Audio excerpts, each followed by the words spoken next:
Have you ever wondered? This universe we're in is vast. There are almost an unlimited number of other planets out there. So why have we never seen other intelligent life forms? Well, one theory is that many have existed throughout time, but each past civilization has become so technologically advanced, they've ended up causing their own destruction. And since reading about this idea, I've spent pretty much the last year reflecting on it, reading about it, thinking about it, talking to other people about it, and the conclusion I've come to is that humans should be worried. We talk a lot about the environmental crisis and other threats to humankind, but we might well be walking into something even more precarious. A technological crisis. I've split this video into 5 brief sections, and stick with me here, I don't think you'll regret it. So, it starts with this. You don't need telling that technology is evolving fast. In the last 50 years alone, computers have become 1 trillion times more powerful, and humans aren't particularly good at visualizing numbers of that scale. So, just to give you an idea of how much of a jump 1 trillion times is, imagine a $1 note. It's about 1 millimeter thick, absolutely tiny, but if we had 1 trillion of those notes and stacked them, it would be enough to go from Earth all the way to the International Space Station orbiting the planet and back again, 125 times. And this leads me on to the second part, because whilst technology is skyrocketing, humans are relatively fixed. In the whole of the last 50,000 years, our intelligence, speed, and strength have barely budged. Don't get me wrong, humanity has built some incredible things collectively as a race. We've learnt to generate electricity, build space rockets, and so on. But if we took a single human baby from 50,000 years ago and raised it today, the difference would be pretty unremarkable. You might not even notice. If anything, I would actually predict that as technology improves, humans will start to become less intelligent. I think we're already starting to see this happen. Our reliance on Google Maps, online translation, calculators in our pockets have already led us to actually possessing worse raw skills if you took those things away. How many times have you left home without your smartphone and literally did not know what to do with yourself? Because we're increasingly outsourcing our thinking to technology, over time I reckon we're going to start using less of our brains. And this is a problem. See, the way genetics works is whenever a trait or a characteristic becomes less important to a species, it generally gets evolved out of the system. For example, as early humans were progressing and started eating cooked food, our jaws became smaller and weaker. We no longer needed massive jaw muscles to crunch through bones or shells because the food we're eating is softer, and the weaker jaw allowed more room for our brains to expand. So in a similar way, if we start to use our brains less, then our brains aren't going to go stronger, and if anything, might become weaker. So, technology is soaring, humans are fixed. Where does that lead us? Well, I would argue to a future where humans become less interesting and less useful compared to technology. And again, we've already started seeing this happen. A modern smartphone, with its ability to fly between powerful applications, can keep a user entertained far more consistently than even most people can. You might remember a man called Usain Bolt. He ran the fastest 100-meter sprint the world has ever seen at 9.58 seconds. But that was in 2009. Humans have come so far since then, so why has nobody beaten it? Well, the answer to that is that humans, unassisted by technology, have limits, and I would say we're moving towards them. The very physics of being human mean that it's basically impossible to run 100 meters any faster than 9 seconds. I could see a situation where in the future it's actually robots that take our place in extreme sports because they aren't constrained by these same limitations. We'll see machines dueling to the death instead of modern-day boxing, and Formula 1 racing cars being replaced by AI-powered vehicles. It just makes sense. No person's going to get hurt, and what these machines could achieve would be limitless. Plus, as a viewer, your experience would be far more immersive. Humans will be sitting somewhere completely different, seeing the whole thing through virtual reality. You could feel these extreme sports from a first-person perspective. You could feel like you're in the driver's seat of the car that's about to achieve the world speed record. And technology won't just dominate entertainment, but also our jobs. People are already losing jobs to tech. Fact. And whilst it is true that when new tech comes, it creates new kinds of job opportunities, I just don't think there's many that a machine could one day not do. Robots could be comedians, actors, company CEOs, even jobs as complex as radiology, using medical images to diagnose patients, something that takes humans 10 years of training, eventually just boils down to spotting patterns. And that is something AI is inevitably going to be able to do at some point. I'm not saying that it's there yet, or that it'll be ready in 10 or 20 years, but I'm saying that it has the potential to get there. Even being an influencer, artificially intelligent influencers already exist. Social media personalities that you can follow right now with real people as fans. Lil Miquela is one example. She has 1.8 million Instagram followers, has perfectly planned and timed content. This girl has done brand collaborations with companies like Prada, but she doesn't actually exist. It's AI. And that leads me on to the next point. Humans could very well become a side piece to technology, unless we merge with it. And at this point, let me be clear. Human robot cyborgs, part man, part machine, like you see in the movies, are fake. But the core idea behind them is very real, and I would argue is already here. If you looked at some numbers, humanity is progressing with every metric. You could look at economic growth, human lifespans, you could look at the levels of disease around the planet. But really, for almost all of these, it's not humans themselves that are improving, it's the technology, and we're just tied to it. In my head, that is humans having already merged with tech, but if that wasn't enough to convince you, the link is about to become much more direct. You might have noticed a few tech trends in the last decade, and they ultimately boil down to this: seamlessness. A technology that makes our lives richer, whilst also being seamless, is a tech that catches on.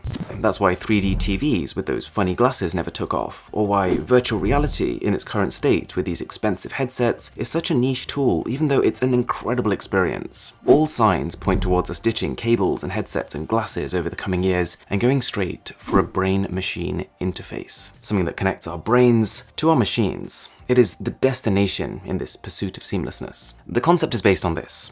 Our minds are racing. We can think incredibly quickly, but the bottlenecks come when we try to communicate those thoughts. Humans can only communicate at a fraction of the speed that we can think, and so the next logical step after things like voice commands for your phone is a direct brain link. In fact, Elon Musk, founder of Tesla, is convinced by the idea. His words were, even in a benign scenario, humans will be left behind. Meaning that even in a situation where AI doesn't decide it wants to kill us, at the very least, humans will just become a bit irrelevant, unless we start to upgrade not just all the things around us, but us too.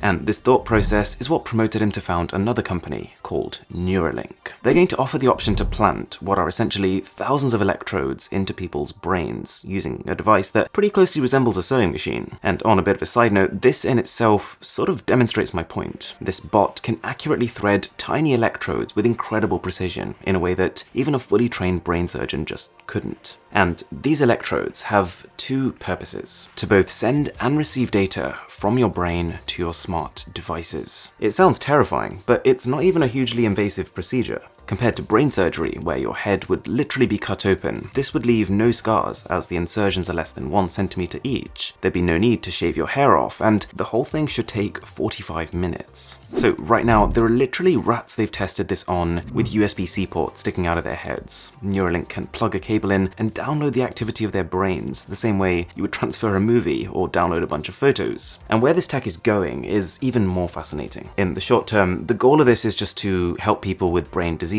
So for example, enabling paralyzed humans to communicate once again through their brain signals. But Neuralink have also quite clearly stated that this will be joined by the goal of human enhancement. And here's the kicker. Humans will no longer just use artificial intelligence. Humans will become artificially intelligent. We're talking crazy stuff. Because your brain can communicate with the cloud after getting these implants, you could gain unlimited memory storage to be able to retain more information. Your AI could measure brain activity and diagnose potential diseases, literally years before you start seeing other external symptoms. And taking your phone out your pocket and dialing a number to call someone will seem like a relic of the past. If you wanted to talk to someone, you could just think of talking to them and you'd be doing it. Language barriers will break down because your own AI can auto-translate whatever it hears, and if you wanted to learn something, granted it's far faster now than it's ever been, but instead of sitting there poring over websites and YouTube tutorials, you could just download the knowledge. Now, applying a brain-machine interface to the masses is still some way off. Our understanding of the brain needs to grow, and it's going to take time for the general public to accept the idea of it. But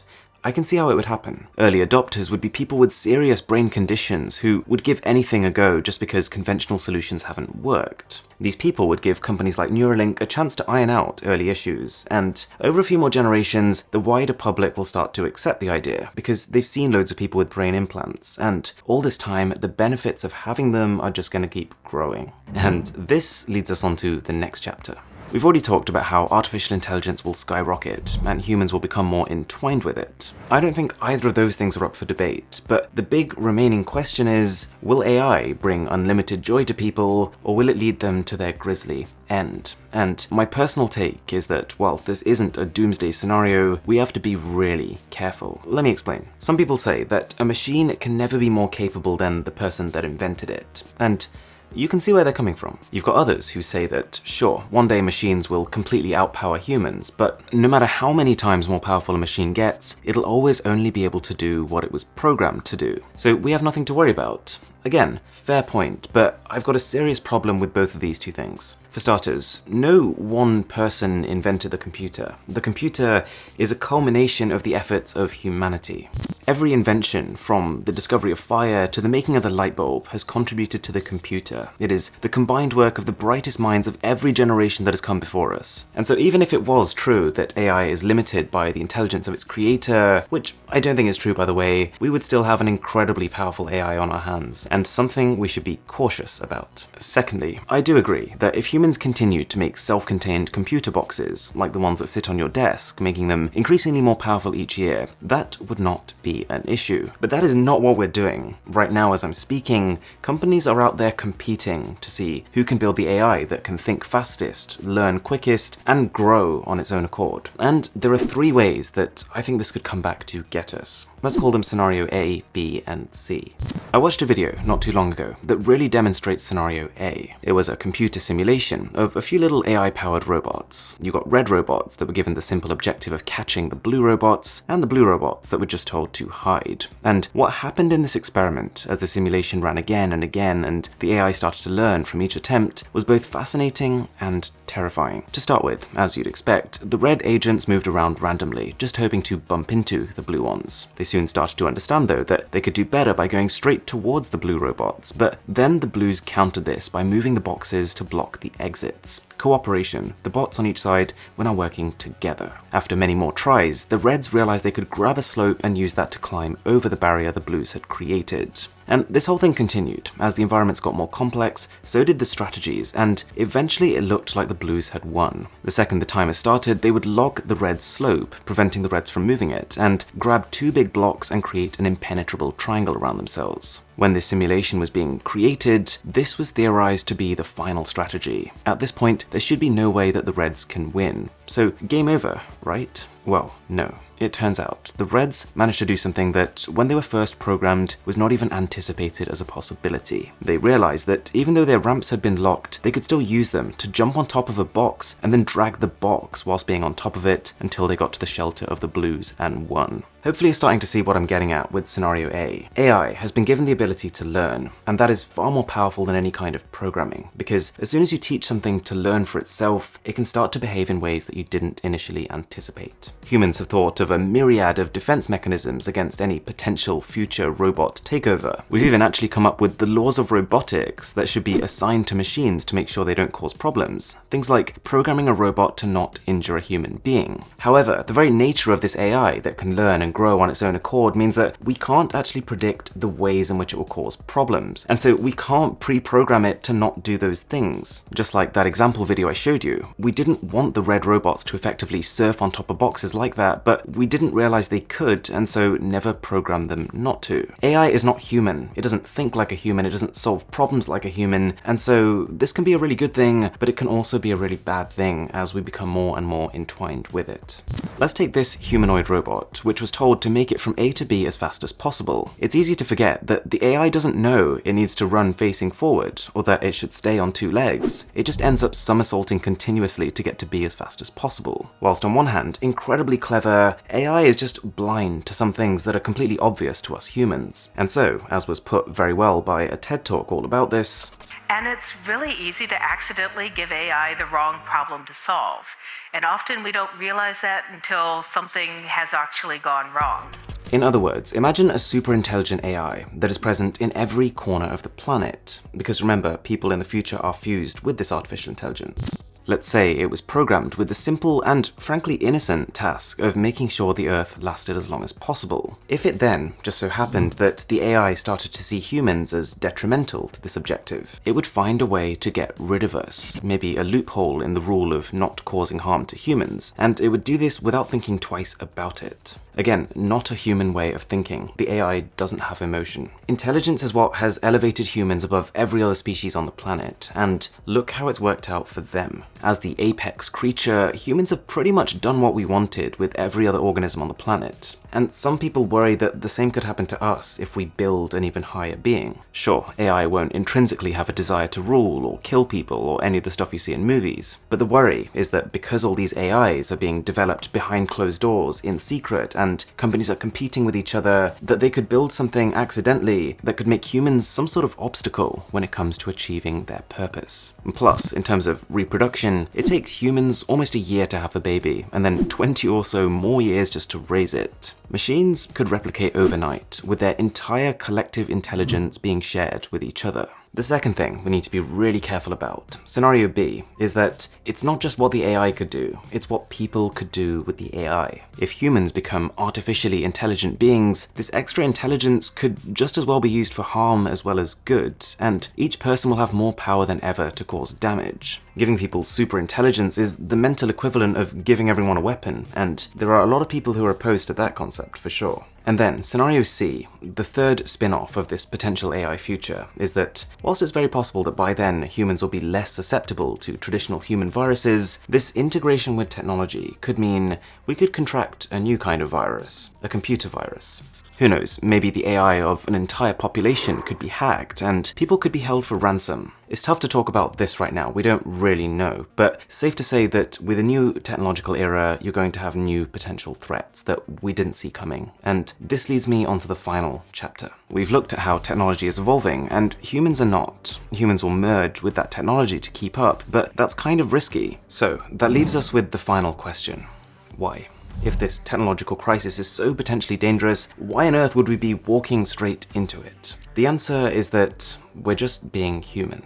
Humans and our intelligent minds are never satisfied. We've always had the need to push forward, and this has cost us many times in the past. Our rush towards industry caused massive damage to the planet and our climate. The rush to use nuclear technology has led to threats of nuclear war that could wipe out entire countries in one go. And this AI revolution, to me at least, seems like another one of these cases, but if not done correctly, with even worse consequences. You could think of Earth as having gone through different technological phases. The first time we started using tools to hunt, the first time we developed currency to trade, the dawn of electricity, and so on. Well, with the next phase, because it's being driven by competition between companies and countries, we are less focused on trying to get to the best, safest future for humanity and more focused on trying to get there quickly. It's become a race, and there's a serious concern that something is going to be overlooked in that process. In order to make sure we stay safe, AI essentially needs to be regulated. Simple as that.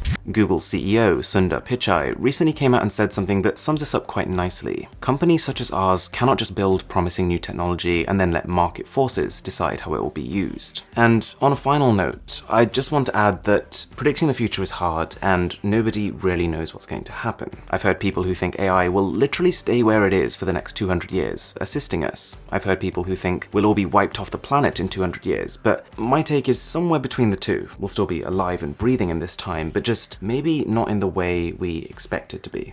If you've watched this far, thank you so much for watching, and let me know if you enjoyed this video. It's been a long time in the works, and it's something different. If you enjoy it, I enjoy it too, and maybe I'll make more stuff like this. With that being said, my name is Aaron, this is Mr. Who's the Boss, and I'll catch you in the next one.